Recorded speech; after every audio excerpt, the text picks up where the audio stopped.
Yo, what's up? Start na natin ang day 1 of 5 na ating healthy, hacky, custom meal plan. 17 calories at saka 120 protein. Oh, let's G! Labas muna natin syempre para ma-introduce natin yung ating breakfast, lunch, and dinner. Hihi! Okay, panatan natin ang una syempre sa breakfast natin.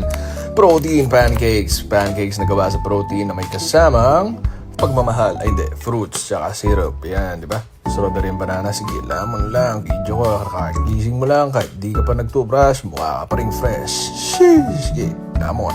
Yum. Sarap po. Last bite. Siyempre, pagdating na sa gym, wala pa naman tayong gagawin ng isang oras. So, dito nakakainin ng aking lunch, which is alaking. Ayan. Siyempre, chicken siya na may kasama vegetables and sauce na feeling mo magiging kang hari. Sarap. Ayun, may kumakain pang iba. Hingi sana ako, kaso ang utang ko, bawal pala. Anyway, i-share ko to sa iba kaso di ka naman sila bibigyan kung baga magpapapansin lang ako na uy, kakaiba itong kinakain ko ngayon. Sarapan, belat. Okay, syempre dinner na tayo. Ito na yung chicken steak. Chicken with asparagus ba yun? Beans and onion. Sorry, mahina ako sa pagkain marunong lang kasi ako kumain pasensya na mga tol. Anyway, ito na yung dinner natin for tonight and sobrang sarap niya kasi iba pa rin yung lasa. Ito yung maganda dito Alam mo yung kumakain ka nakala mo hindi ka nakatrack kasi ang sarap. Okay, bukas ulit.